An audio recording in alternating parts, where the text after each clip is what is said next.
Hi, Bay East family. Bay East members, leaders, and staff are the foundation of our communities. We represent and we serve people of many different races, religions, sexual orientations, politics, ethnicities, and more. We unite for a common goal, home ownership for all. Now, we have an opportunity to unite for even more. The past week has spotlighted the wounds of generations of social injustice.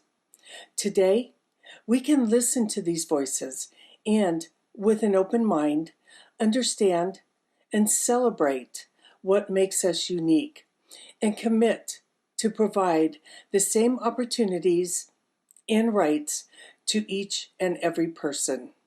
We have to do more than just heal these wounds. We commit to being a part of the cure.